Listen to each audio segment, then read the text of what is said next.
The first time Logan Reed stepped into West Haven High School, he was 18, angry and in handcuffs.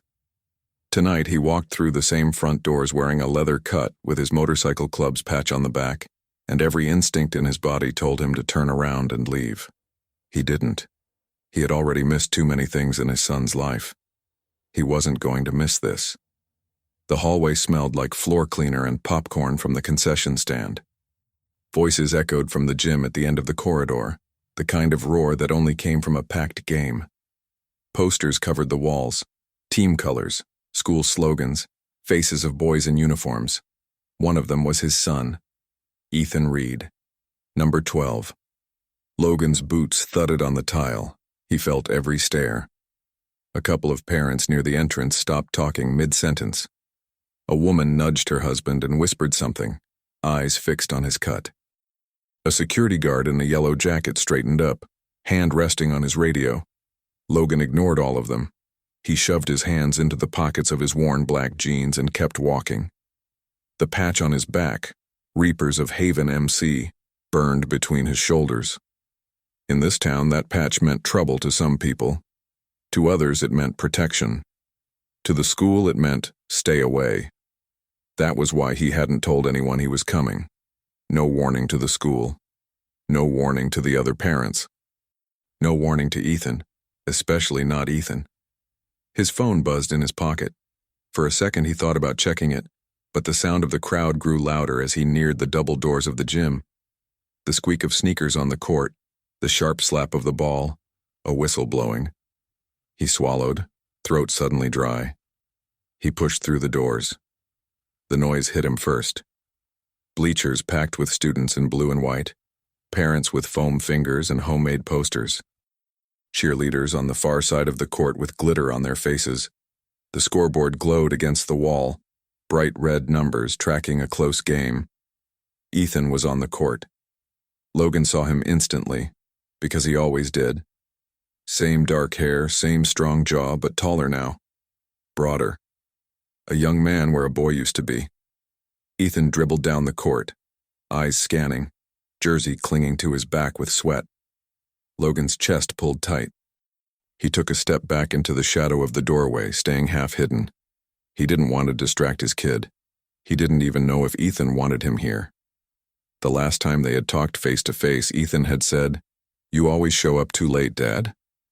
Tonight, Logan wanted to be early for once. "Can I help you?" a voice asked. Logan turned. A middle-aged woman with a laminated staff badge around her neck looked him up and down, eyes sticking on his cut. "Are you here for the game?" "No," he said dryly. "I'm here for ballet practice." Her lips tightened. He sighed. "Yeah, I'm here for the game. My son's playing." She hesitated. "We usually ask guests to sit up top on the far side." She gestured toward the highest section of bleachers as far from the players' bench as possible. "School rules. School rules. Right." In his mind, he heard the principal's voice from a meeting 2 years back. "We don't want that motorcycle crowd around the children, Mr. Reed. It sends the wrong message." The wrong message. Logan looked back at the court. Ethan drove toward the basket, passed, cut to the side, eyes sharp and focused. He looked older, tired even. There were faint shadows under his eyes that had nothing to do with a game. Logan nodded once. "Top row's fine." He climbed the bleachers slowly, ignoring the way conversations dimmed as he passed. A few students stared openly. One boy whispered, "Is that the biker guy from the old warehouse?" Another kid hissed, "Shut up, man, he'll hear you." Logan did hear, but he didn't care. He found an empty spot near the top, far from everyone else, and sat down. From up here, he could see everything: court, bench, entrances, exits.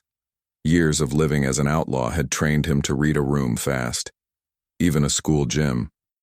Something felt off. He couldn't say exactly what at first. On a surface level, everything looked normal. The home team in white, the visiting team in red, cheerleaders dancing during a timeout, parents yelling at referees, the band playing short bursts of music from the corner.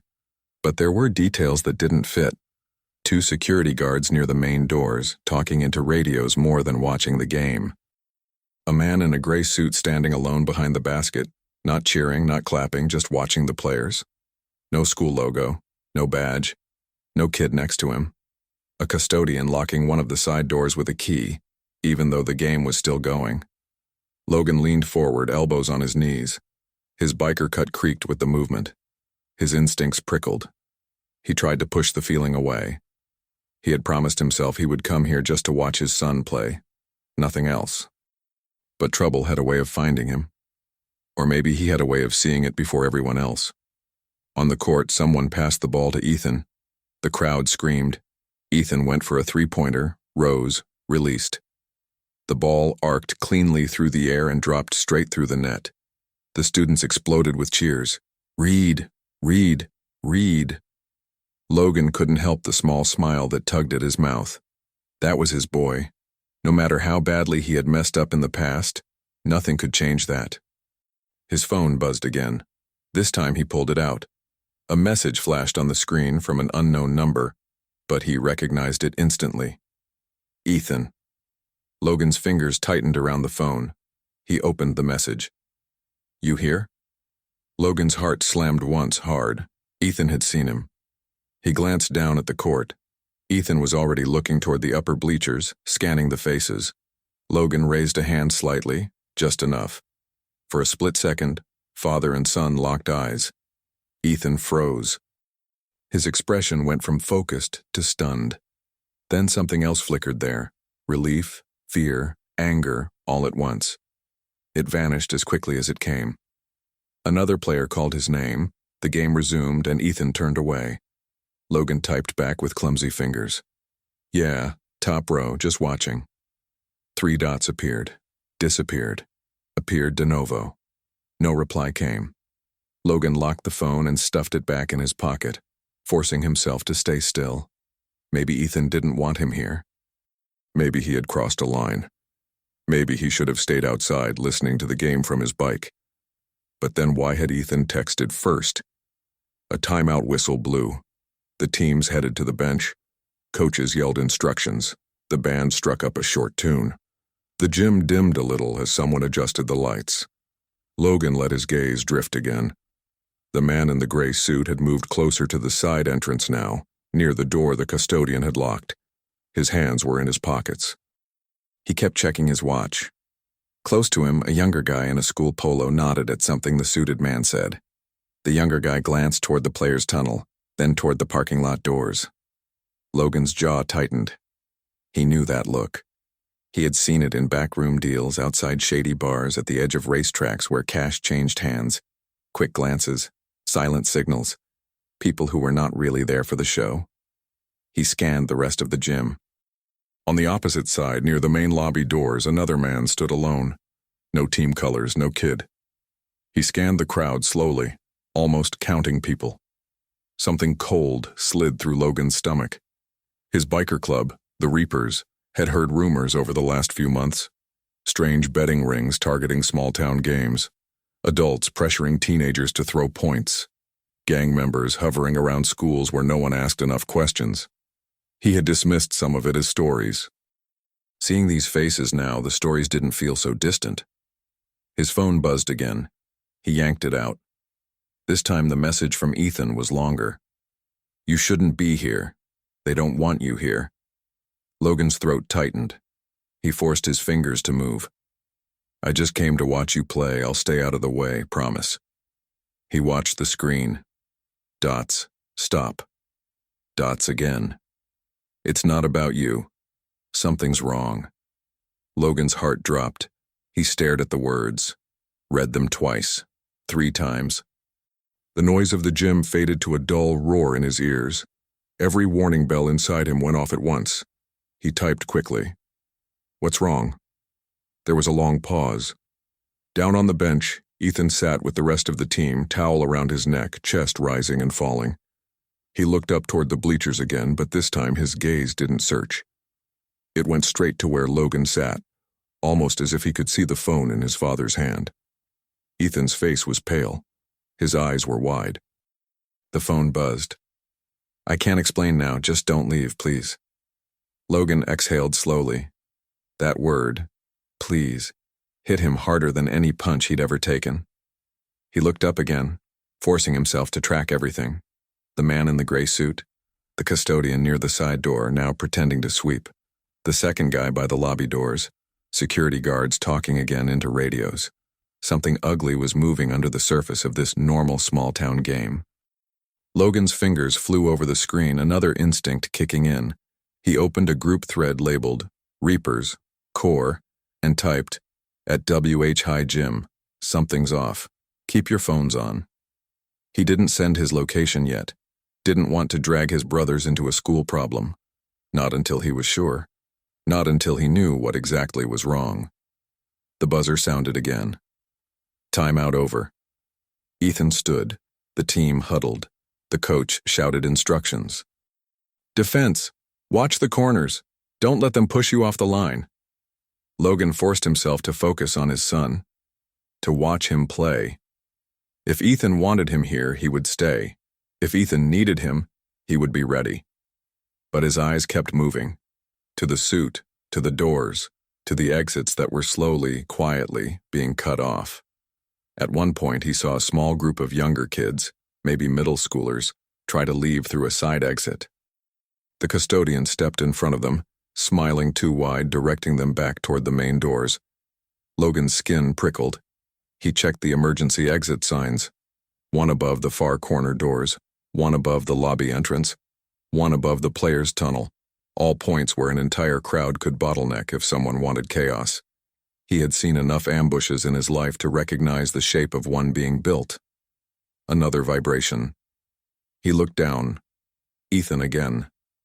If something happens, find me. Don't listen to them. Logan's pulse hammered in his ears. He typed back fast. What do you mean, if something happens? Who's them? No answer. On the court, the other team passed the ball in. The game flowed, but Logan's mind didn't register the plays anymore. He watched his son move with a tension in his body that had nothing to do with winning or losing. Every time Ethan glanced toward the side doors, Logan's suspicions dug deeper. He had always hoped that when he showed up for his son, it would be for something simple.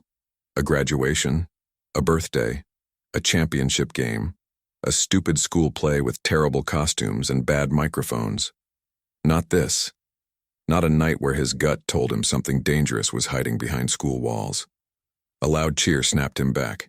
Ethan stole the ball, sprinted down the court, layup, score. The home crowd went wild. The band blared. Cheerleaders jumped. Ethan didn't smile. He just looked toward the top row again, and this time there was no mix of emotion in his eyes, only fear. The quarter ended. The buzzer screamed. Both teams headed to their benches. The announcer shouted something about a raffle at the concession stand. People started to rise from their seats, stretching legs, heading for snacks. Logan stood up too, but not to buy popcorn. From up here, he could see a door at the back of the gym, half hidden behind a cluster of banners and a soda machine. It led to the hallway behind the locker rooms. He remembered it from all those years ago. He watched as the man in the gray suit turned and walked toward that door. The guy in the school polo followed him.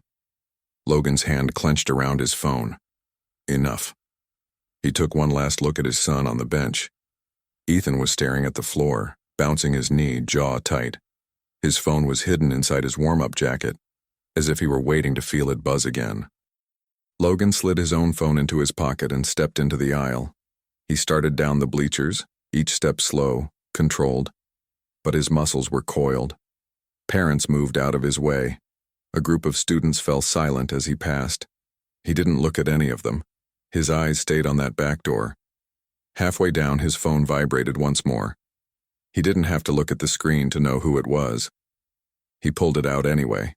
One new message from Ethan. Dad, something's wrong. Don't leave the gym. Whatever you do, don't leave. Logan stopped on the step. He looked from the glowing phone to the back door where the suit had just vanished. Two choices opened in front of him. Go after the danger, or stay where his son had begged him to stay. His thumb hovered over the screen, every instinct screaming in different directions. and then a shrill whistle cut through the air from somewhere behind the court, followed by a distant, muffled shout he couldn't quite understand. Logan lifted his head, heart pounding as the noise of the crowd shifted from ordinary excitement to a thin edge of confusion.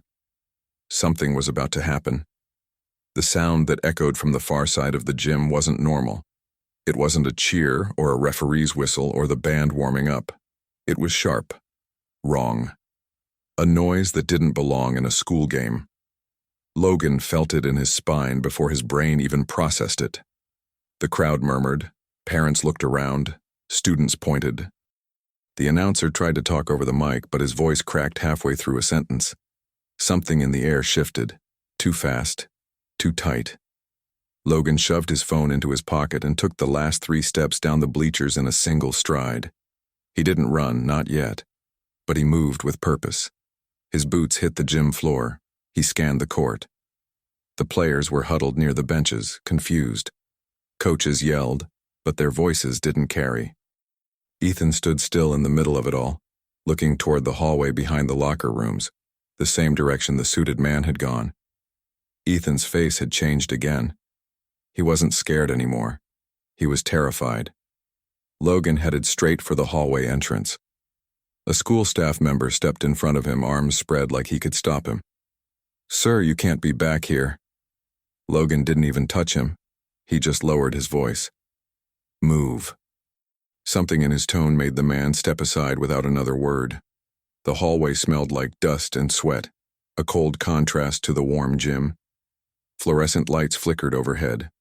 Logan walked quietly at first, listening. He passed a trophy case, a drinking fountain, doors to the boys' and girls' locker rooms, a storage closet. Then he froze. Voices, low, male. Too calm for what was happening. Logan moved closer, staying beside the wall. After the 3rd quarter, "Get them ready. They're not going to come quietly. They don't have to. They only need to move." A beat of silence, then, "Don't mess this up. He's watching." Logan's jaw locked. He took 1 step forward, but a hand grabbed his arm from behind. He spun, ready to break someone's wrist, but stopped when he realized it was a police officer. The same one he'd seen near the entrance earlier. His name tag read Jensen. "Reed," Officer Jensen said, eyes narrowed. "You can't be back here. Parents need to stay in the gym." "There's something going on," Logan answered. "You hear that noise? Something's wrong. The school's handling it." "No," Logan growled. "They're not." Jensen looked irritated, but not surprised. "Look, I know your reputation. I know who you ride with, but the school doesn't want biker drama tonight." Logan stepped closer. "Does the school want kids disappearing tonight?" Jensen blinked. Just then, a loud metallic bang echoed from the end of the hallway. Logan and Jensen both turned toward it. Someone had slammed a door. Hard. A few seconds later, the suited man reappeared, walking briskly from the far corner. He didn't notice Logan or the officer. He was too focused on his phone. Logan recognized him now. The sharp jawline, the scars on his knuckles, the cold stare he'd seen once years ago. Dean Keller, Expulso do Reapers MC, Covard, Perigoso, Vingativo, and definitely not here to watch a basketball game. Dean saw Logan a second too late. He stopped abruptly, mask of surprise breaking through his calm expression. Then he smirked like he had been waiting for this moment. "Well," Dean said, "if it isn't the great Logan Reed." Officer Jensen glanced between them. "You two know each other?" Logan didn't look at the officer. "Get him away from the kids," he said quietly. Dean laughed. "Relax. I'm not here to cause trouble." "No?" Logan asked. "Then why are exits being locked? Why are your men walking around the gym like they're scouting?" Dean shrugged. "Why does anyone come to a game? Support, community, good values." The way he said it made Logan's stomach turn. Jensen stepped forward. "Mr. Keller, school security said all sponsors need to stay near the main seating area." That was news to Logan. "Since when is he a sponsor?" he asked. Dean smiled like the devil. "Since I started giving this school money. A lot of money. Logan felt everything click into place. Dean wasn't just lurking around, he was inside the school system. He had gotten permission to be here. He had access. That meant he wasn't acting alone. Before Logan could respond, a radio crackled on Jensen's shoulder. "Officer Jensen, report to the south doors. We have, something happening outside." Jensen pressed the button. "Define something." The voice on the other end was choppy, confused. "More motorcycles arriving. Dozens. Coming from both streets. We're trying to count, but..." The radio cut out. Jensen's head whipped toward Logan with horror. "Tell me you didn't call your gang here." Logan didn't flinch. "I didn't call them all." Jensen stared at him. Hard. "And how many are coming?" Logan didn't answer. He didn't need to. Another bang echoed, this time from the opposite end of the hallway. Someone yelled. A door clattered. Dean's phone buzzed. He checked it. His jaw tightened. Logan saw it. Just a flash on the screen before Dean angled it away. A message bubble. "Switch to Plan B.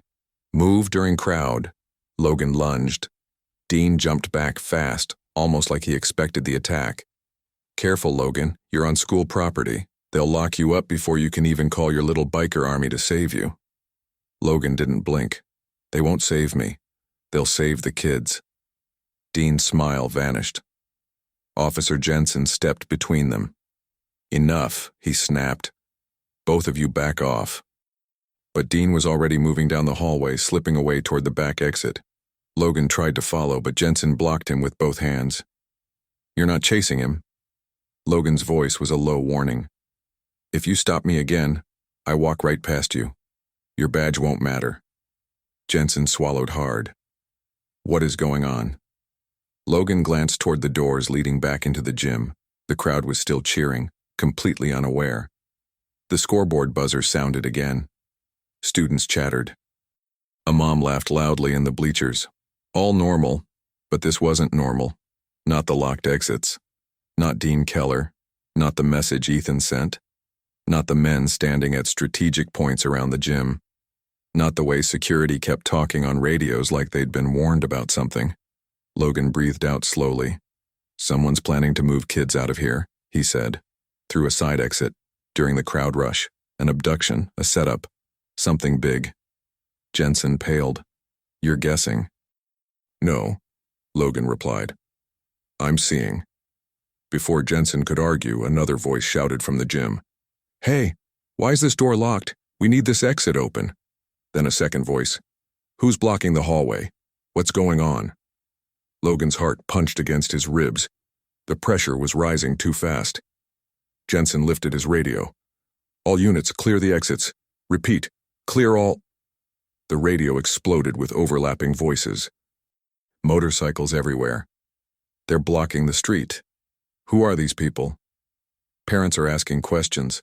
South entrance is completely covered. Logan's pocket buzzed. He didn't want to look, but he did. Ethan again. "Dad, they're not letting us go to the locker room. Coach said only selected players. I don't like this. Where are you?" Logan didn't think. He typed in seconds. "I'm coming to you. Stay with your team. Don't leave them." He shoved the phone away and pushed past Jensen, who tried and failed to stop him. Logan burst into the gym again. The noise was louder than ever. Students drummed on the bleachers. The announcer tried to keep the game going.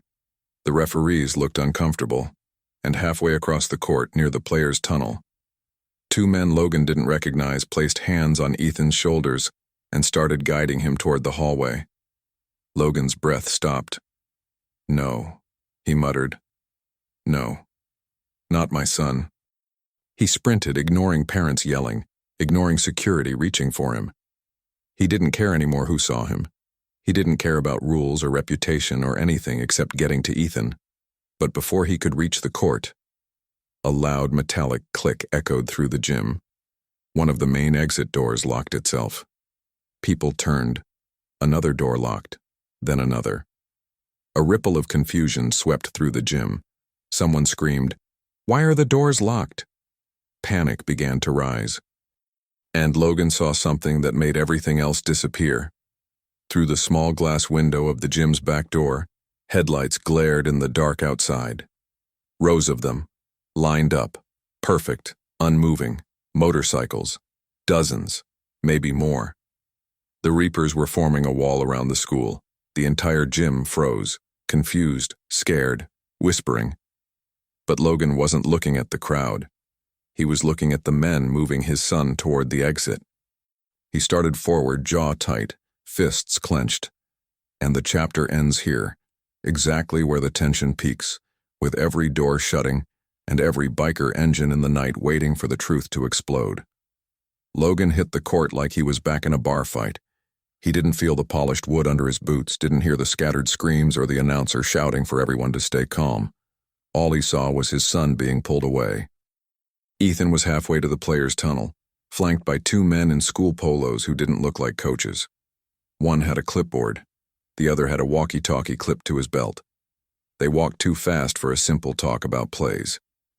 "Ethan!" Logan's voice cut through the chaos. Ethan twisted around. For a second, he looked like a kid again. His eyes were wide, his chest rising and falling fast. "Dad!" One of the men tightened his grip on Ethan's arm. "Stay with us, son. Coach needs you in the back." Logan closed the distance. "Get your hands off my kid," he said. The man with the clipboard smiled, but it didn't reach his eyes. "Sir, this is team business. Parents need to stay in the bleachers." Logan didn't even slow down. He stepped in front of them and blocked their path. "Then take another player," he said. "Not him." The man's smile faded. "We don't have time for this." He tried to move around Logan. Logan stepped with him. The crowd was starting to panic. People pushed against the locked doors. Security guards yelled for everyone to stay calm. The band stopped playing. Students were filming with their phones, some pointing toward the front entrance where the bikes were visible through the glass. "Is this some kind of gang thing?" a woman shrieked. "Who locked the exits? Where's the principal?" Logan ignored all of it. He looked down at his son. Ethan's voice was low, barely a whisper. "Dad, something's wrong. They said I had to go to some meeting in the back. Just me and a few guys. I don't want to go." The man with the walkie-talkie leaned in. "You don't have a choice, kid. Let's go. Now." Logan's jaw flexed. "Yeah," he said. "He does." He grabbed the man's wrist, the one holding Ethan's elbow, and squeezed. The man's face twisted in pain. "Let him go," the walkie-talkie guy hissed. "You're assaulting staff in a school gym full of witnesses. Let go, biker." Logan loosened his grip just enough so he didn't break bone, but he didn't release him completely. "Say sir when you talk to me," Logan replied. "And I don't see any ID on you. You wearing a school badge? Anything says you work here?" The man's eyes flashed. For the first time, he looked uneasy. Ethan pulled his arm free and stepped behind his father, using Logan's body like a shield. The man with the clipboard glanced toward the hallway. He was waiting for someone, for a signal, for Dean. Logan followed his gaze. At the far end of the gym, near the half-hidden back door, Dean Keller stood with his hands in his pockets, watching everything like it was a show. The lights from outside framed him. Behind him, through the glass, the line of motorcycles had grown thicker. Rows of chrome and steel, helmets, leather cuts, the Reapers. They weren't moving, not advancing, not revving their engines. They were waiting. A loud voice boomed through the gym's speakers. The principal had finally grabbed a microphone. "Everyone remain calm. We're having a minor security situation. The police are handling it. Please stay in your seats. Parents, do not rush the doors. We will open them as soon as it's safe." A mom yelled back, "Safe from who? The bikers?" Another voice cut in. "They've blocked the whole parking lot." Logan felt the tension pull in two directions, inside and outside. Fear in the bleachers, power at the doors. He let go of the man's wrist and put a hand on Ethan's shoulder. "You're not going anywhere with them," he said. The clipboard man glanced at Dean again. This time, Dean moved. He walked toward them along the wall, slow and casual, like he had all the time in the world. Officer Jensen appeared from the tunnel at almost the same moment, face pale, jaw tight, hand near his holster. Jensen shouted. Everyone step away from the players. His voice wasn't enough to control the whole gym, but it was loud enough for the people closest to hear. The two fake staff members stiffened. Dean overlaid Jensen's order with his own, smooth and calm. Reed, he called, voice carrying easily. Don't cause a scene in front of your boy.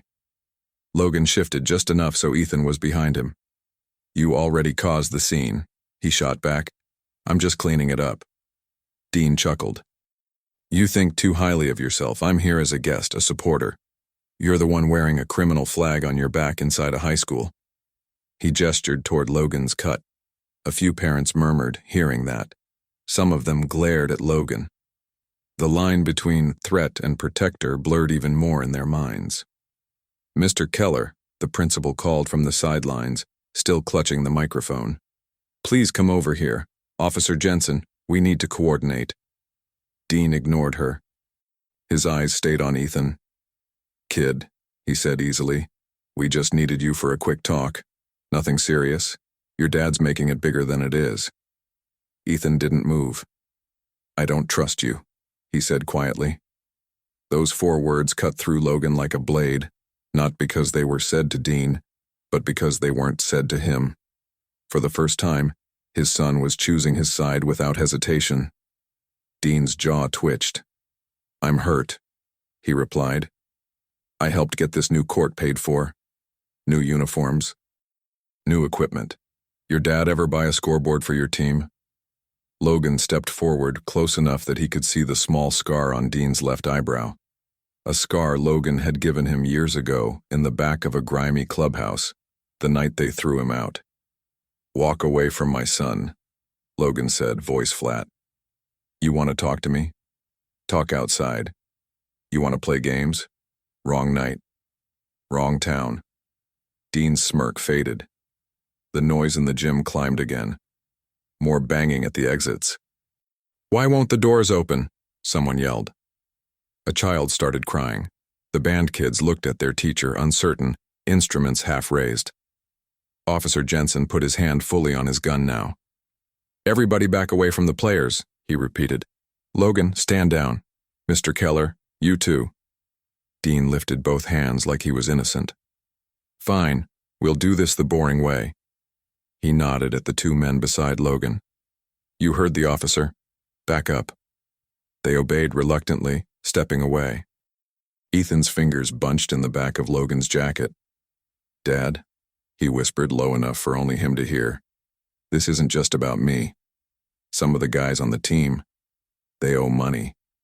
People told them if they didn't play a certain way, they'd talk to them after the game. I think they want to take some of us. Logan's stomach turned to acid. How many? He asked quietly. 4. Maybe 5, Ethan said. Coach thinks it's about scholarships and scouts and pressure, but it's not. It's wrong, Dad. I can feel it. Logan rubbed a quick, firm circle on his son's shoulder. You did the right thing telling me. He looked at Officer Jensen. Jensen had heard enough. His eyes were wide. Is that true? He asked Ethan. Names. I need names. Before Ethan could answer, the building trembled with a new sound. Dozens of engines roaring to life at once. The Reapers had switched on their bikes. People rushed to the windows. Phones went up. Parents shouted for their kids to stay close. Some screamed again when they saw the wall of motorcycles around the parking lot, all facing inward like a closed gate. The announcer's voice struggled through the feedback. Everyone, please stay away from the doors. The police are coordinating with, please stay calm. Jensen cursed under his breath. Reed, tell me right now, are they under your command or not? Logan pulled his phone out. The screen lit up with notifications. 21 missed messages. Reaper's Core, Reaper's Circle. 2 direct texts from his vice president, Mason Brick Carter. He opened Brick's. You sure about this, Prez? We're all here. Almost 200 strong. Cops are freaking out. Need your call. The second. We're in position. No one leaves without going past us. You say the word. We lock it down completely. Logan's fingers hovered over the keyboard. Ethan watched him. They're your guys? He asked, a mix of fear and awe in his voice. "Yeah," Logan said. "They're my guys." Officer Jensen's voice dropped. "If this goes bad, they'll blame you for everything, not Keller, not some shadow operation. You." Logan nodded once. "I know." He looked at Dean. Dean was smiling again, but there was sweat at his temple now. The circling had stopped. His plan depended on confusion, on easy exits, on people being funneled into his hands. The bikers outside ruined that. He was trapped too. Logan realized something important in that moment. He wasn't the only one surrounded. Dean was also inside the circle. "You thought you could move kids out of here in the chaos," Logan said slowly. "Get them into your van. Pressure them. Scare them into doing what you want. You picked this town because you thought nobody would notice, thought nobody would stand up to you." Dean's eyes hardened. "You always talk too much." Logan ignored him. He opened Brick's thread again and started typing with his thumb. "No one comes inside. No one touches the school. No one revs on purpose. You form a wall. Every exit, every driveway. Nobody gets past you unless they're a scared kid or a cop with a kid. Anybody tries to move kids against their will, you block them in. No violence unless they start it. Got it?" He hit send. The reply came almost immediately. "Copy, Prez. Lockdown with honor. We got you." Officer Jensen looked like he was going to have a heart attack. "Lockdown?" he hissed. "Did you just order a mob to block the school?" Logan turned to him. "I ordered my club to keep predators from running off with your town's kids," he said. "You want to stop them? Fine. Then you stop Keller's men from moving anyone, right now." Jensen hesitated. This was the moment where he had to pick who he believed more, the outlaw biker or the clean-cut sponsor. The gym shook again as the engines outside settled into a low, steady rumble. It wasn't a threat. It was a presence, a boundary line. People pressed closer to the bleachers. The principal argued with someone near the sidelines. Teachers tried to form lines, but students didn't listen. Panic was melting into raw confusion. Ethan tugged on Logan's jacket. "Dad," he said, voice low. "There's another thing." Logan focused on him. "Tell me." "Some guys from the visiting team too," Ethan said quickly. "They were talking before the game. Said there's a man who fixes scores. I heard them say his name. Keller." Logan's chest burned. Dean had turned kids into pieces in his game board. It wasn't just this school, it was others too. Town after town, team after team. The pattern in the rumors the Reapers had heard suddenly drew itself in front of Logan like a map. Games, bets, threats, vanishing kids who moved away or transferred. This gym was a test or another stop in a long list. Not tonight. Logan straightened his shoulders. He raised his voice, not shouting, but loud enough to carry to the nearby students and parents who were now staring at him. "Everyone," he said. "Nobody lets their kids leave with anyone they don't know. Not staff, not sponsors, not anyone. You stay together. You stay in groups. You stay in the open." "Who do you think you are?" a parent snapped. "You can't give orders here." Logan met his eyes. "I'm the man who noticed your exits are locked and a criminal is walking around your gym with permission," he answered. "You don't have to like me, but you're going to wish you listened to me if you ignore this." The father swallowed. He didn't respond. Dean stepped forward again, trying to regain control. "Officer Jensen," he said sharply. "This is getting out of hand. Arrest Reed. Have those bikers removed. I'll file a complaint with the city." Jensen stared at him. Long. Hard. Then he said, "Why were exits locked, Mr. Keller?" The question hung in the air. Dean's smile didn't return this time. "Ask the school," he deflected. "I did," Jensen replied. "Principal says she didn't order that. Custodian says he was told to secure certain doors by a man paying the bills. That would be you, correct?" A muscle jumped in Dean's cheek. "I don't like your tone, officer." "I don't like kids being scared," Jensen shot back. For the first time all night, Logan saw something shift in Jensen. The doubt cracked. The badge meant something again. The radio on Jensen's shoulder buzzed, A frantic voice spilled out. Jensen, south exit here. We got bikers shoulder to shoulder, not letting any cars out. They say they're doing it under club orders to keep kids safe, but parents are furious. We need leadership now. Jensen pressed the button. His eyes stayed on Dean as he answered. Hold positions, he said. Nobody leaves, not yet, that's an order. Logan's brows lifted slightly. Jensen had just backed his play. Dean heard it too. He stepped closer, low enough that only Logan and Jensen could hear. You think a wall of bikes makes you a hero? He asked. All it does is put a target on your back. When this goes south, they'll forget my name and remember yours. Biker gang terrorizes school. That's the headline. Logan's answer was simple. As long as the kids go home alive, he said, you can put my name in every headline you want. Dean's eyes went flat. He turned away without another word and walked toward the far side of the gym, disappearing behind a cluster of worried parents. Logan's phone buzzed again. Brick. We've got your son's location pinned by his phone if we need it. We see a white van backed up near the west service door. Plates don't match the school. Want us to box it in? Logan's heart hammered. He typed back. Box it in. Nobody touches it. Get video of anyone going near it, faces, plates, everything. On it, came the reply. Ethan looked up at him, face pale. They were going to put us in a van, he whispered. Not if I can help it, Logan said. A teacher hurried over to them, sweating, clutching a clipboard like a shield. Mr. Reed, I have to ask you to go back to the stands, she said, voice trembling. We're trying to keep things under control. Logan shook his head. I'm not leaving, my son. Then at least move to the bleachers, Jensen said. Stay visible. If something happens, I need to know where you are.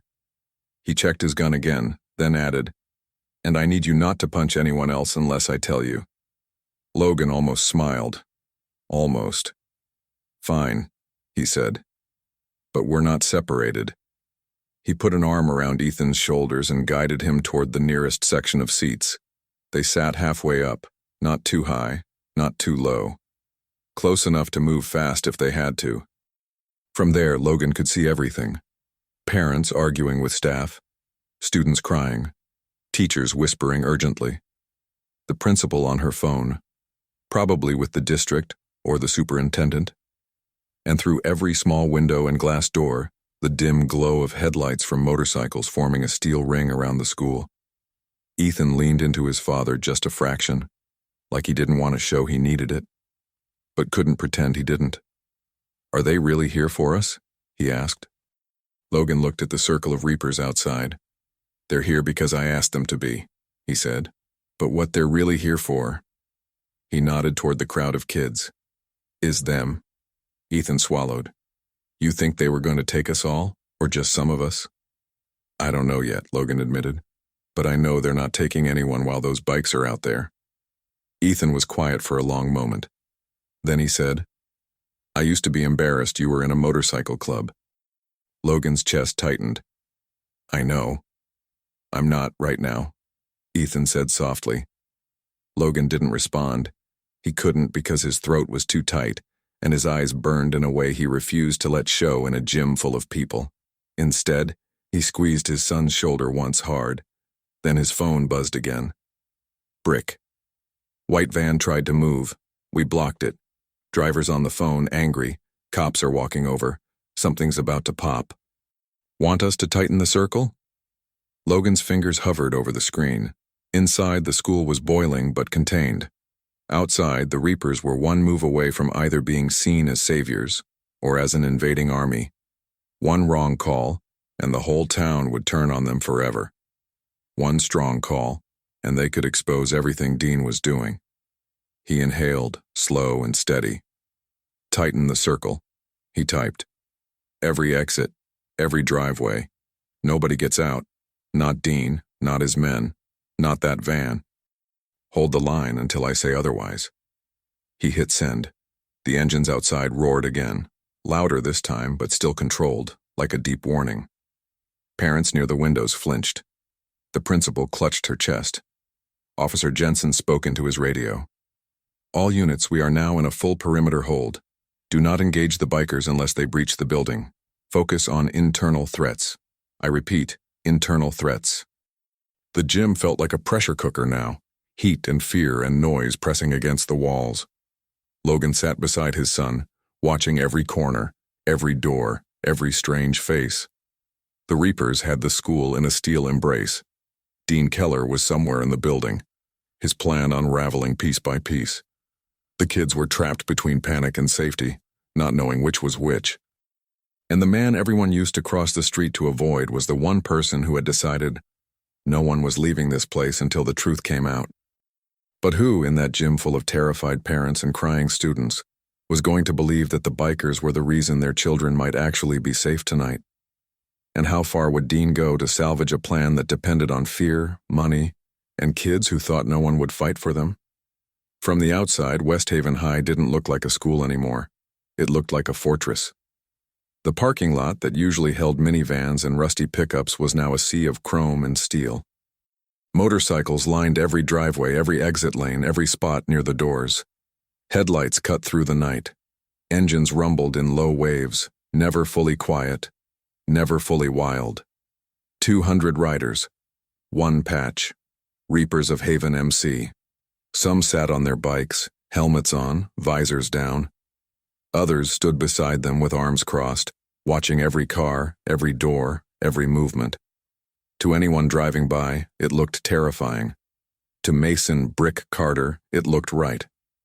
Brick sat at the front line near the main driveway.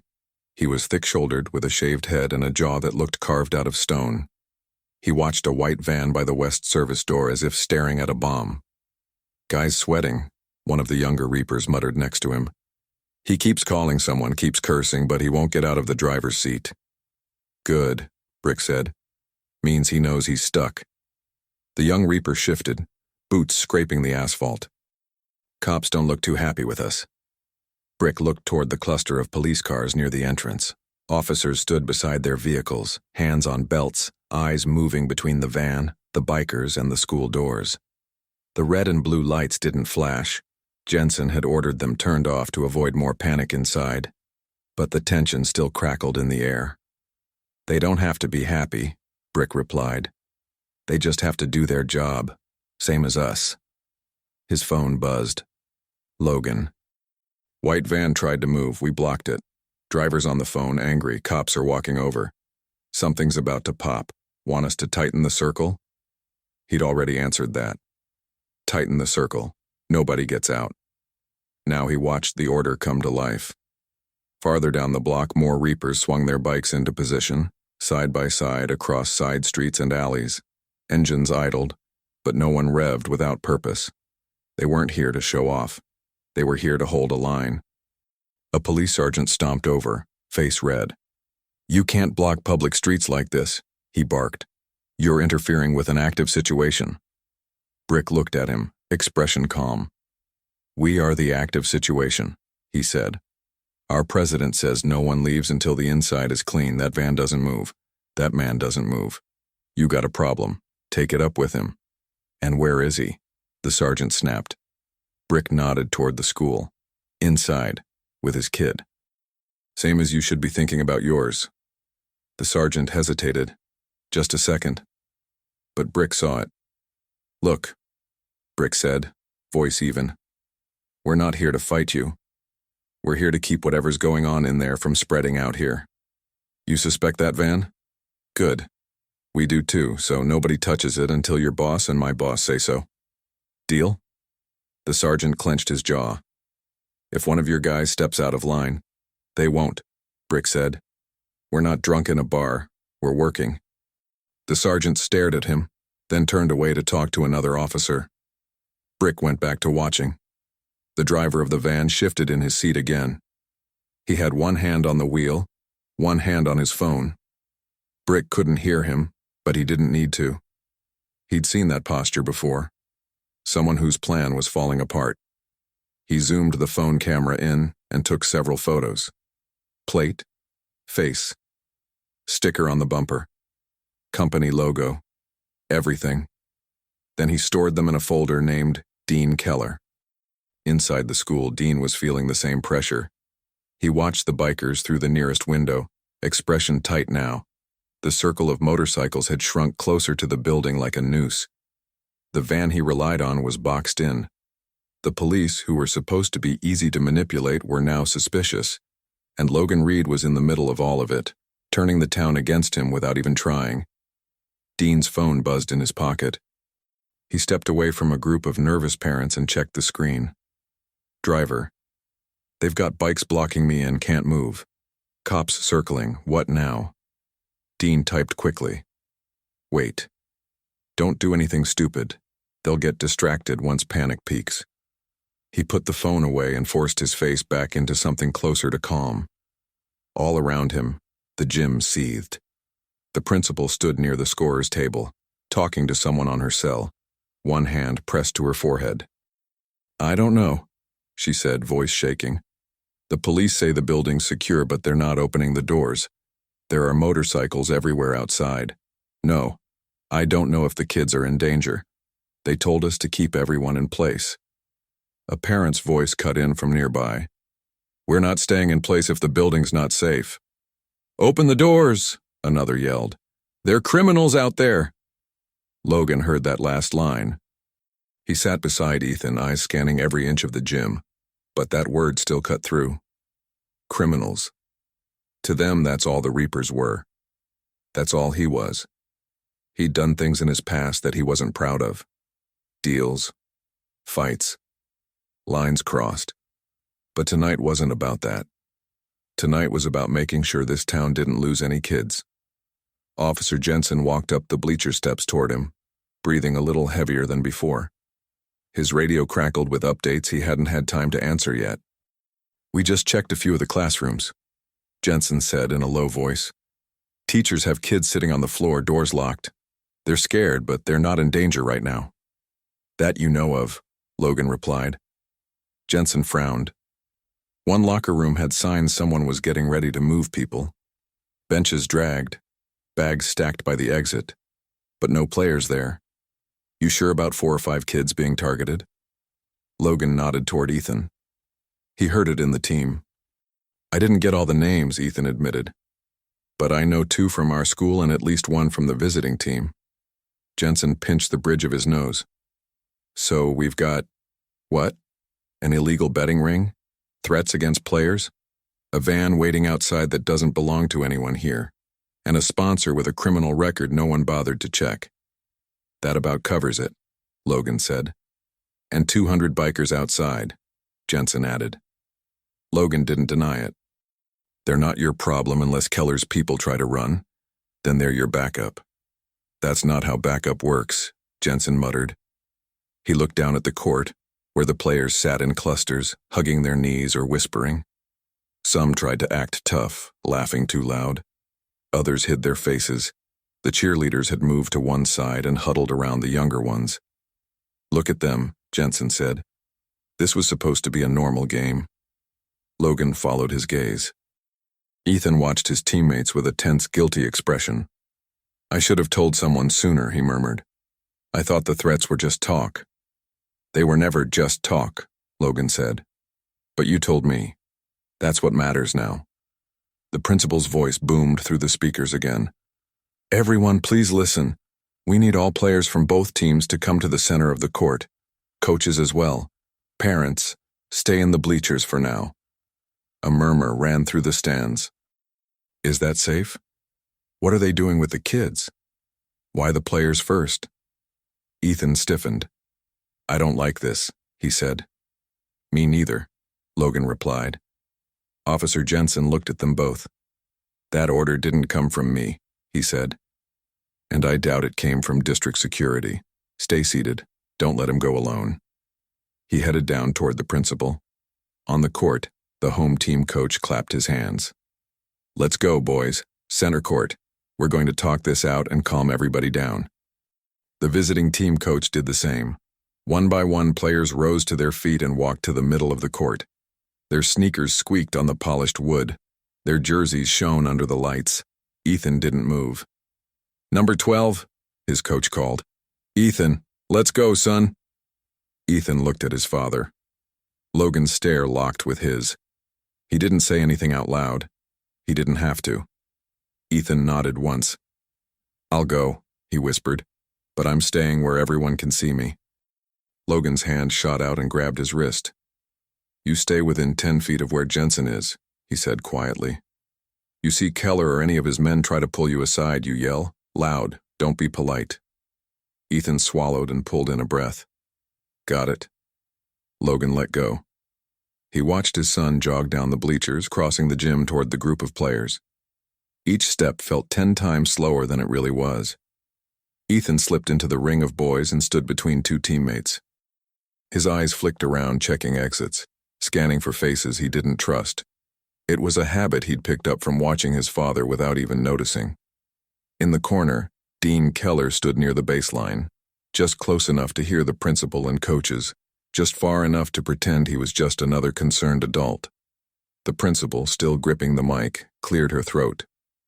"Oh, okay," she said, voice cracking. "We're bringing the players together so they can hear directly from us that they're safe. There is a situation outside, but the police tell us there is no active threat inside the building." Logan's eyes cut to Jensen. Jensen shook his head slightly. He hadn't said that. "And," the principal continued, glancing at Dean like she needed approval, "we may need some of our older boys to move in an organized way with staff to secure equipment and make room in some areas." Secure equipment. Make room. Vague words. Too vague. Dean took a step forward as if to help. "Maybe we should separate a few of them now," he suggested loudly enough to carry. "Just the ones who need to be spoken to. That might calm things down. The rest can sit back down." Logan stood. Ethan saw him move and went rigid. Jensen stepped in front of the principal before she could answer Dean. "No one separates any kids from the group," he said firmly, into the mic even though it wasn't handed to him. His voice echoed across the gym. Parents quieted. "You keep them where everyone can see them," Jensen continued. "If they need to secure anything, staff can do it, not students." Dean smiled tight. "Officer, with respect, this is school business." "This is criminal business now," Jensen cut in, "and I'm the only one here with a badge." The principal looked between them, confused and pale. "Mr. Keller, you told us security would be—" She stopped herself. Logan's stomach twisted. Security would be what? Who had told her what? What had she agreed to without knowing the full story? His phone buzzed again. Brick. "Van driver getting antsy. Keeps trying to inch backward, but we're bumper to bumper. We got his face clear. Sending you the pics now. Also, think we found another car that shouldn't be here. Dark sedan. No plates. Parked in the loading area.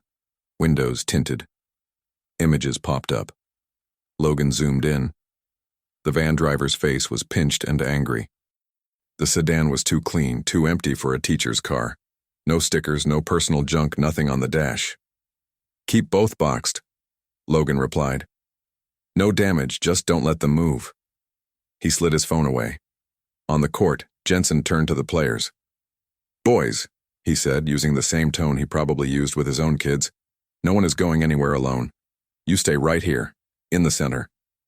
You don't leave with any adult unless they're a uniformed officer or your own parent, understood?" The players nodded, some more hesitantly than others. Ethan raised his hand. "Sir?" he said. Jensen nodded at him. "Yeah?" "What if we already got told to go somewhere earlier?" Ethan asked. "Like before all this? What if someone said we had to go to a meeting after the game?" Jensen looked at Logan for a second, then at Dean. "Who told you that?" he asked. Ethan swallowed. The gym was so quiet now that even the people in the top row could hear him. "Some staff," he said. "And Mr. Keller.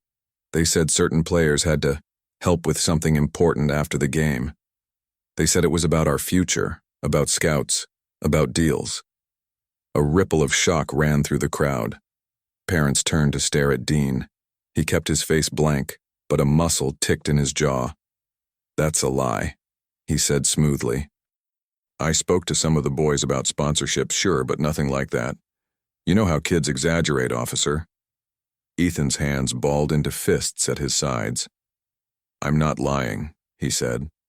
You told us people who work with you could fix things if we cooperated. You said nobody would believe us if we complained, that we'd just look like sore losers or greedy kids. Logan's fingers dug into the metal bleacher railing. He forced himself not to shout. This needed to be heard clearly, not drowned in his anger. Jensen stepped closer to Dean. You say you're a sponsor, he said. Let's check your record.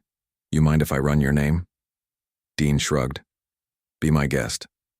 He didn't look worried, but sweat was sliding down his neck now. Logan knew why. Keller's worst charges had never stuck. He knew how to play the system, how to lose files, how to move just under the line of what could be proven. But this time, he wasn't dealing with hidden backrooms. He was standing in the middle of a packed gym, with 200 bikers outside, phones recording from every angle, and a town that was just starting to realize something ugly. Reed, a low voice said near his shoulder. Logan turned. A man in a plaid shirt and baseball cap stood there holding his phone. He looked like any other dad. His eyes were wet. I heard what your boy said, the man said. Mine's on the visiting team. He told me something similar last week. I thought it was just nerves, that maybe he misunderstood, but now... He swallowed. I want to help, he said. What do you need? It caught Logan off guard. He wasn't used to parents asking how to help him. We need people to stay calm, Logan said slowly. We need kids to stay together, and we need anyone whose kid was approached to step forward and say it, out loud. Not just to me, to the cops. The man nodded. I'll start. He walked down the steps, shoulders squared, and went straight to Jensen. Logan watched him point at his son on the visiting team, then at Dean. The message spread like a dropped stone rippling through water. Another mom came down, then a dad, then a tall woman in a business suit whose daughter was one of the cheerleaders. One by one, they added their voices. He told my son it would change his life if he agreed to something after the game. He said nobody had to know. He told my boy not to tell me. I grounded him for something he didn't deserve. Dean's mask cracked. This is ridiculous, he snapped. You're all trying to blame your parenting on me. You told my kid not to talk to me, one mother shot back, her voice shaking. That's not parenting. That's control. The gym noise rose again. A storm building around one man now instead of the bikers outside. Dean stepped back. His phone buzzed again. He checked it quickly. Driver. Cops at my window. Asking questions. Bikers filming us. This is bad. Dean's fingers flew. Shut up. Say nothing. Stick to the story. You're a contractor hired for equipment. If they push, ask for a lawyer. He shoved the phone away and looked at Logan across the distance. For the first time that night, they were both fully aware that the entire town was watching. And something passed between them that had nothing to do with old grudges or scars. It was simple. One of them was going to walk out of this gym with their story intact. The other wasn't. Logan's own phone buzzed once more. Brick. Cops surrounding the van now. They're asking for permission to search. Drivers refusing. Your call if we offer what we know. Logan typed back. Give Jensen everything. Photos. Times. What you saw. He's not our enemy today. He hit send. On the court, Jensen spoke into his radio, eyes still on Dean. Unit 6, you are authorized to search that van if you have probable cause, he said. Talk to the parents whose kids were approached, get everything recorded. We're not treating this like a simple disturbance anymore. He then pointed straight at Dean. Mr. Keller, he said louder so the whole gym could hear. Until we figure out exactly what is going on, you're not to leave this building. You stay where I can see you. Dean gave a dry laugh. You can't detain me without cause. I've got kids saying you tried to separate them, Jensen said. I've got parents backing them up. I've got exits mysteriously locked after you told the school you'd handle security. That sounds like cause to me. The principal's eyes darted between them, realization dawning and horror following close behind. You told me locking some doors would make it safer. she whispered to Dean. "You said it was to control the flow if there was trouble. You never said anything about vans. Or separating players, or—" "You wanted donors," Dean cut in sharply, still not lowering his voice. "You wanted a new scoreboard, new uniforms. You didn't ask many questions when the checks cleared." The words hit her like a slap. She stumbled back a step. Logan watched the last pieces of denial fall off her face. Inside, the human circle was closing. Outside, the ring of engines held still. And in the middle of it all, standing on the polished wood of a high school gym that had seen nothing more serious than bad calls and teenage drama before tonight, Ethan Reed understood something that would stay with him for the rest of his life. His father's world, the loud, dangerous one with leather and engines and men who lived on the edge, was the only thing standing between his small town and something much darker that had been hiding in plain sight. Logan didn't know exactly how this would end yet. He didn't know if the news would spin the story against him. He didn't know if the Reapers would face charges for blocking roads. He didn't know if the town would ever truly see them as anything but criminals. But he knew one thing. Those kids were not leaving this building in a van with Dean Keller's fingerprints on it. Not while 200 riders stood guard under the streetlights. Not while his son was watching. And not while he was still breathing. Far off, near the doors, someone shouted, "They're opening the van." The entire gym seemed to inhale at once. Logan stood, every muscle ready, heart punching against his ribs, eyes locked on the doors as if he could see through them.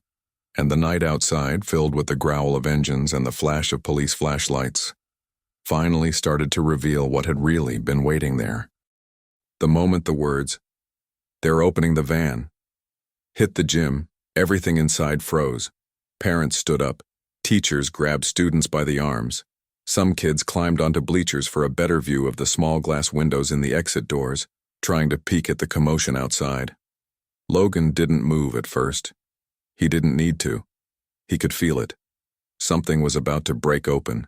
Something big. And once it did, there was no going back.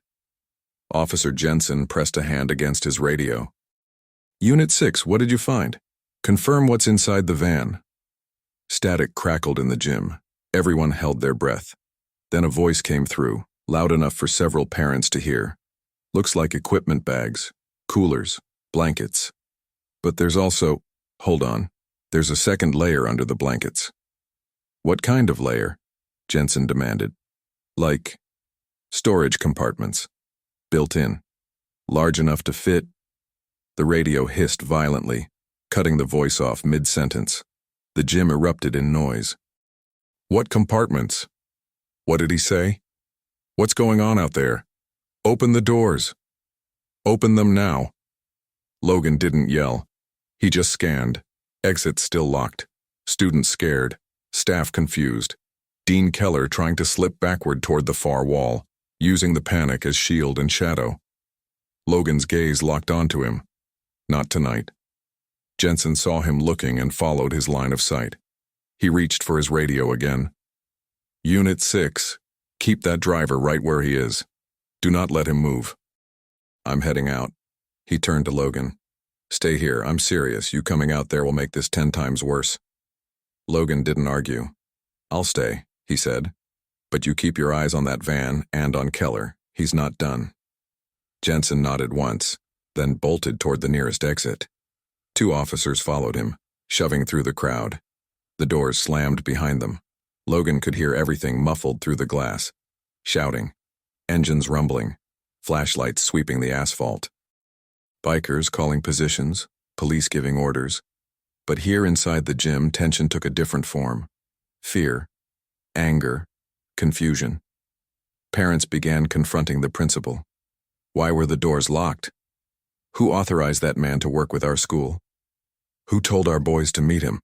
Our kids could have been taken. The principal tried to speak, but her voice cracked. I didn't know. I didn't know any of this." Mr. Keller said. Her sentence died as everyone turned toward Dean. Dean didn't look like a sponsor anymore.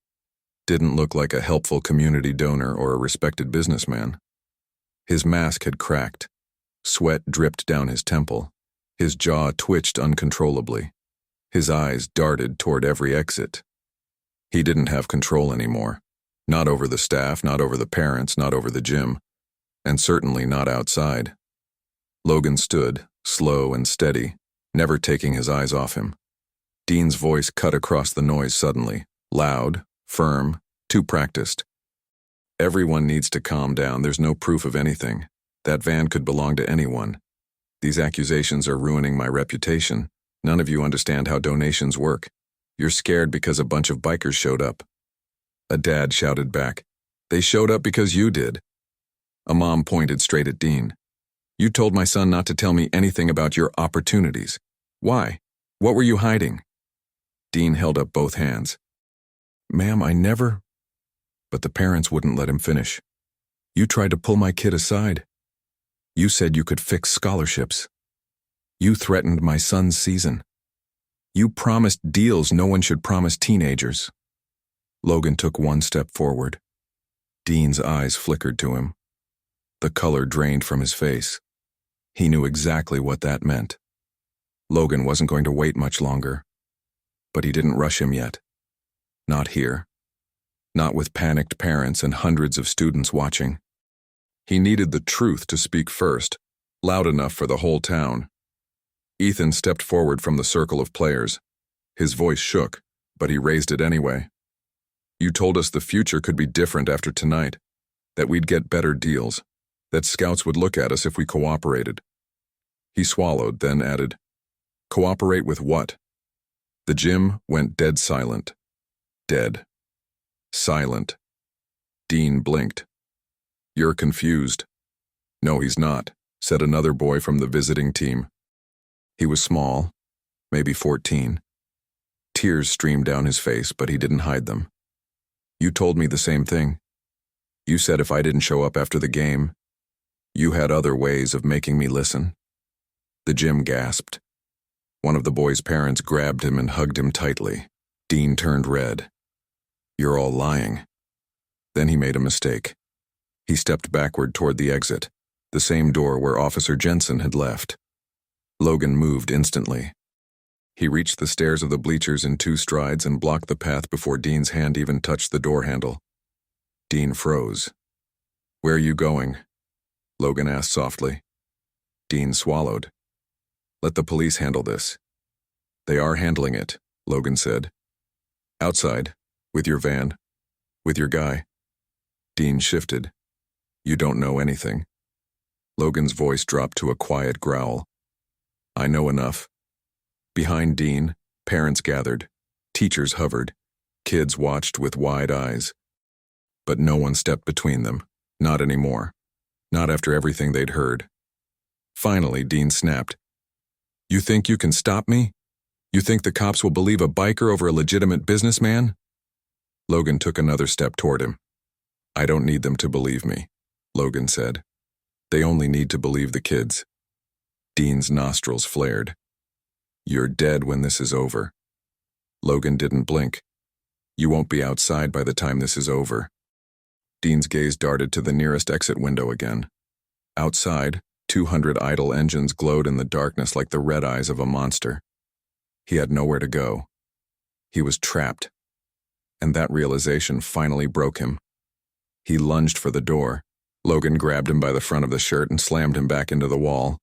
The crowd screamed, but no one stepped in to help Dean. No one pulled Logan away. Dean shoved Logan with all his weight, trying to break free.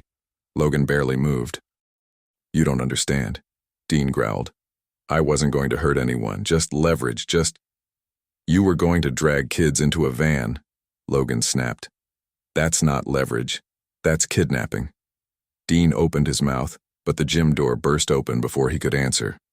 Officer Jensen stormed inside with 2 other officers and a tight expression that told everyone what they needed to know. He held up a hand. "Everyone stay where you are." Chaos died. Jensen didn't look at Logan first. He looked at Dean. "Mr. Keller," he said, voice cold and sharp, "based on what we just found outside and the testimonies inside, you're coming with us." Dean's face went ghost white. "What did you find?" Someone shouted from the bleachers. Jensen didn't break eye contact with Dean. "The van has concealed compartments," he announced loudly. Purpose-built, hidden, designed to transport people without being seen. A mother gasped and covered her mouth. A father sat down hard on the bleacher, tears in his eyes. And the driver, Jensen continued, attempted to flee when we opened them. More gasps. Officers found restraints inside one compartment and cash envelopes inside another. Dean shook his head violently. No, that's not mine. That's not. Jensen cut him off. We have evidence, witnesses, and video. You're not walking out of this gym on your own 2 feet again. Dean tried to bolt. Logan didn't even need to move this time. The officers tackled Dean to the floor in seconds. His shout turned into a muffled scream as his face hit the polished wood. The kids stepped back. Parents cried. Teachers trembled. Jensen cuffed him. Dean spat. You'll regret this, Reed. All of you. You think those bikers outside are heroes? They're criminals. Criminals. Logan stepped close enough that only Dean could hear. Tonight, he said quietly, they were better men than you. Jensen hauled Dean to his feet. The gym watched him be dragged away, but it wasn't over. Not even close. Because as Jensen opened the door to escort Dean out, everyone inside the gym saw it. A solid wall of motorcycles blocking every exit and driveway. 200 riders, 200 engines, 200 silent enforcers. Every one of them facing forward. Every one of them waiting. Every one of them saying without words, nobody leaves until the truth comes out. Jensen gave Logan a single nod before stepping outside with his prisoner. And as the doors swung shut, the echo of the engines outside vibrated through the gym floor. Inside, Logan exhaled for the first time in what felt like hours, but Ethan grabbed his arm. Dad, he said, voice trembling, if this was the plan, if they were taking kids. Logan squeezed his shoulder. They're not taking anyone now. Ethan looked at the doors again. Dad, what's going to happen when they find out why the bikers surrounded the school? When everyone realizes you knew before they did? Logan didn't answer yet. He didn't need to. Because the next chapter answers that question and shows the moment everything erupts at once, inside and outside. He looked toward the doors as sirens approached, as the circle tightened further, as more officers arrived. And for the first time tonight, Logan realized something. The real explosion hadn't happened yet. It was only seconds away. For a few long seconds after Dean Keller disappeared through the doors in handcuffs, nobody in the gym knew what to do. The noise was there, crying, whispering, nervous laughter. But it felt distant, like the whole building was holding its breath. Logan stood on the bleachers beside Ethan, eyes fixed on the closed doors. Outside, the engines answered the silence. They growled in unison, low and steady, like thunder that refused to roll away. Is it over? A boy on the court asked. No, Ethan said quietly. Not yet. He wasn't guessing. He could see it in his father's shoulders, still tight, still ready. Logan hadn't relaxed, not even a little. A minute later, the doors flew open again. Cold night air rushed in with a slap. Officer Jensen stepped back into the gym. His hair was damp with sweat now, his shirt rumpled, and his expression was the kind that came after a close call. Relief and anger wrapped together. Behind him, more officers filtered in. No Dean this time. They had taken him all the way to a patrol car. Jensen raised both hands. Listen up, he shouted. His voice bounced off the rafters. The crowd quieted. Kids sniffled. Parents clutched their phones and their children. We've secured the suspect, Jensen said. We've searched the van. We've documented everything. No one was taken tonight. No one. A wave of relief swept across the gym in the form of a long, shaking exhale. Some kids started crying harder now that they knew they were safe. But, Jensen continued, we found enough in that van, and in Mr. Keller's communications, to open a full investigation with state and federal authorities. This wasn't just about one game, or one school. He let that sink in. Logan felt Ethan's fingers tighten around his sleeve. This town, Jensen said, got very lucky tonight. You all need to understand that. A dad yelled from the stands. We weren't lucky. We were almost robbed of our kids. You're right, Jensen said. That's why I'm telling you how this actually played out. He turned his head, eyes scanning the bleachers until they found Logan. Then he lifted the mic from the principal's shaking hand, even though it wasn't really his to take. First thing you all need to know, he said, is that this started with kids being brave enough to speak up. Players talked to each other. One of them told his father. He listened. All eyes moved to Ethan and Logan. Ethan's face flushed. Logan stayed still. Second, Jensen said, that father didn't shrug it off. He came here even knowing most people in this town don't want him around their kids. A murmur rolled through the gym. Jensen didn't soften it. He noticed exits being locked, Jensen said. He recognized men who shouldn't have been near the players. He connected things I should have connected sooner. And he alerted people who could act fast. He nodded toward the doors. Those bikers outside didn't surround this school to attack it, Jensen said. They surrounded it to make sure no kid left in a van that wasn't safe. Parents exchanged stunned looks. One mom whispered, "They were protecting us?" Jensen heard her. "Yes," he said. "They were. They didn't storm the building. They didn't touch your kids. They did exactly what they were told. Block exits, film everything, and hold the perimeter until we could act." He lowered the mic just a little. "And I'm not ashamed to say it," he added. "We would have had a harder time fixing this tonight without them." The principal stared at him like she wasn't sure if she'd heard correctly. Logan didn't move a muscle. Ethan looked up at his father, eyes wide. "You told them to do that?" he asked. "I told them to hold the line," Logan said. "They did the rest because they chose to." Out by the main doors, a few brave parents edged closer to the glass, peering out. They saw what the circle really was. Families on bikes, men and women wearing the same patch, not revving wildly now, not shouting, just standing, waiting. Some officers outside walked along the front row of bikes, talking to the riders, taking statements. A few reapers pointed toward the van and the dark sedan, replaying what they'd seen. No one pushed, no one charged. They held their ground. Back inside, Jensen handed the mic to the principal. She held it like it weighed 100 pounds. She started, voice weak. She cleared her throat and tried again. "I owe all of you an apology. I failed to see what was happening. I let money and promises blind me. Mr. Keller said locking some doors would control the crowd if there was trouble. He said he'd handle security. I trusted him." Her hands shook. "I won't make that mistake again," she said. "I don't expect you to forgive me tonight, but I promise you this will not be buried. The district will know, the state will know, and every parent here will have a say in how we move forward." A teacher in the front row put a hand on her arm. She swallowed, then added, "For now, we're going to release students slowly in groups with police and staff escorting you to your cars. Parents, you do not have to rush. No one is going to be allowed to leave this property with a child that is not theirs." She looked at Logan for just a second. "And I will personally thank everyone who took this seriously before I did," she said. She stepped back, signaling to Jensen that she was done. He switched to giving firm, clear instructions to staff.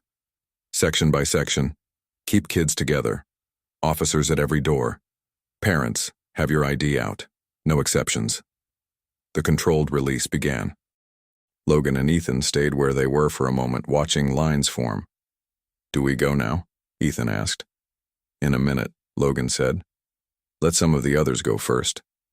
Truthfully, he was giving the situation outside time to cool. 200 riders plus scared parents in a tight parking lot was still a powder keg if managed badly. His phone buzzed again. Brick. "Cops are starting to move parents to their cars. We're opening a lane at a time so nobody panics. Some people look ready to swing at us, some look ready to hug us. Weird night." Another message followed a few seconds later. "You good, Prez? How's the kid?" Logan typed back. "We're fine. Dean's in cuffs. Van's dirty. It's going to blow up big. Hold your guys until the last kid's gone. No one peels out, no stunts. You leave when I tell you." Brick's reply came quick. "You got it. We'll be ghosts when it's done. but they'll remember the wall. Logan slid the phone away. "Who's Brick?" Ethan asked. "Vice President," Logan said. "Keeps things running when I screw up."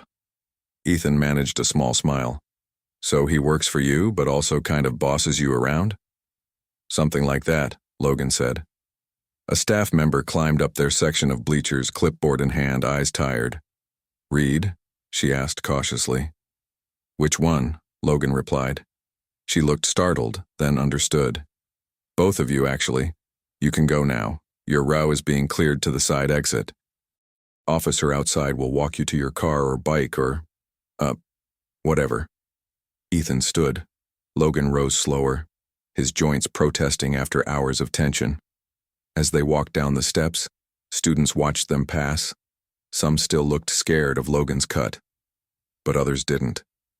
A boy from the visiting team gave Ethan a shaky nod. "Thanks," he muttered. "If you hadn't texted your dad..." Ethan nodded back. "You should tell the cops everything," he said.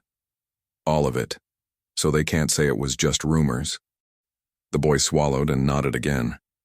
At the bottom of the bleachers, they met the same dad in the baseball cap who had approached Logan earlier. He stuck out his hand. Logan stared at it for a second, then took it. "Whatever happens next," the man said, gripping his hand hard, "my boy's going home with me tonight. That's because of you, and those men outside." Logan didn't say, "You're welcome." He just nodded once. "Make sure he talks," he said. "Every detail. Don't let them scare him quiet." "I won't," the man said. He squeezed Ethan's shoulder on the way past. "You did good, kid." Ethan's eyes shone. They headed toward the exit. 2 officers opened the doors for them. Night air hit their faces, the sharp smell of exhaust, cold asphalt, and damp metal. Ethan stopped in the doorway. For the first time, he saw the wall from the inside. Rows of reapers lined the front of the school and both sides of the parking lot. Their bikes idled in tight formation, headlamps casting long white paths across the pavement. Some had their helmets off now, faces visible. Young, old, scarred, calm. A few looked over when Logan stepped out. The shift in posture was subtle but real. Even in the middle of chaos, they recognized their president. Brick walked toward them, pulling off his gloves. He looked at Ethan first. "You okay, kid?" he asked. Ethan nodded. "Yeah. Just processing." Brick half smiled. "You and me both." He turned to Logan. "Van's being towed. Cops found stuff in that sedan too, and phones. Lots of phones. Looks like your old friend has been busy." "Not anymore," Logan said. Brick snorted. "Yeah, well, he'll have plenty of time to think about career changes." Across the lot, some parents glared at the bikers as they hurried their kids to their cars. Others hesitated, then lifted a hand in something like thanks. One mom actually walked over with her teenage daughter, nerves all over her face. Brick went rigid automatically, expecting a flurry of accusations. Instead, the mom stopped a few feet from Logan. "I said some awful things about you people," she blurted, cheeks flushed. "For years. Every time I saw those bikes near town, I told my daughter to cross the street. I called the principal when I heard your club was near the school last month. Her voice cracked. "But tonight, my kid's going home safe. So, thank you." Her daughter looked at Ethan. "Your dad's kind of intense," she said, "but also kind of awesome." "Yeah," Ethan said quietly. "He is." Logan didn't know what to do with any of that. He gave the mom a short nod. "Just get her home," he said. "That's the thanks." They moved on. More families trickled out, escorted by officers, funneled through carefully opened gaps in the motorcycle wall. Brick and a few senior reapers managed the openings, pulling bikes back in precise movements like a choreographed drill. Not one bike moved until a cop and a kid passed safely. It took time. But slowly, the lot thinned. The gym lights flicked off one section at a time as staff shut things down. The scoreboard, still frozen on the last points of a game that no one would remember, finally went dark. Eventually, only a few cars were left. Jensen walked back across the asphalt toward Logan, his steps heavy but slower now. State guys are on their way, he said, rubbing the back of his neck. They're going to want statements from everyone. Players, parents, staff, you, your club. Figured, Logan said. Jensen glanced at the circle of motorcycles. So what happens now? He asked. They just ride off into the night like some kind of movie? Brick grinned faintly. We're uglier than movie stars, but yeah, pretty much. Jensen blew out a breath. For what it's worth, he said quietly. I meant what I said in there. You did good tonight. You trusted your instincts. You called your people. You didn't let this go. Logan shrugged. Had a lot to make up for. Still, Jensen said. He stuck out his hand. Thank you. Logan hesitated for only a second this time before taking it. Their grip was firm, businesslike, but not hostile. I'll have to write reports that don't sound like I'm praising a motorcycle club that blocked a public school, Jensen said. But I'll tell the truth. That's all I want, Logan replied. Jensen nodded, then looked at Ethan. You too, kid. What you did, texting your dad, speaking up about Keller, that took guts. Don't let anyone make you feel stupid for it. Ethan nodded, cheeks warm. Yes, sir. Jensen headed back toward his car. Brick looked at Logan. You give the word, he said, and I'll start peeling them off in groups. We don't want to be here when the news trucks show up. News is already here, Logan said, nodding at the phones everywhere. But yeah, start clearing them out. Calm, no rush, no drama. Brick clapped his shoulder once and turned away, barking short commands that rolled easily across the line of bikes. Engines revved in a low, controlled wave. Rows broke off in twos and threes, slipping away down side streets, patches vanishing into the darkness. Within minutes, the massive wall became a loose chain, then a scattered string of taillights, then nothing but a few stragglers. In less than 20 minutes, the Reapers were gone. Like they'd never been there. Only tire marks and cell phone videos proved otherwise. Logan walked with Ethan to the far corner of the lot where his own bike waited, a black heavy machine that looked like it had seen 1,000 miles and was ready for 1,000 more. Ethan stared at it for a second. You still hate it? Logan asked, voice neutral. Ethan shook his head slowly. I don't know if I ever hated it, he said. I think I hated what it took you away to do. That hit deeper than any insult. Logan looked at him. Tonight it brought me to you. Ethan's eyes met his. There was no anger there now, just exhaustion. And something like trust.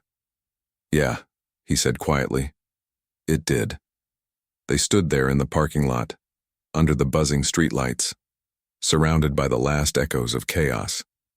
For a while, neither of them spoke. Then Ethan said, Are you in trouble because of this? Probably, Logan said honestly. We blocked a school with 200 bikes. Someone on the internet is going to call us terrorists. Someone else will call us heroes. The truth's somewhere in the middle. Do you regret it? Ethan asked. Logan shook his head. Not even for a second. Ethan nodded once. Can I ask you something? He said. Anything, Logan answered. Did you really see it before everyone else? Ethan asked. Like the exits, the men, the van, all of it. Logan thought back to the first moments in the gym. The locked door, the suit, the glances, the kids directed this way and that. I've been around danger my whole life, he said. Sometimes you smell it before you see it. Tonight it smelled like fear and cheap cologne. Ethan huffed a small, shaky laugh. I thought I was just paranoid, he admitted. But when you walked in, I didn't feel crazy anymore.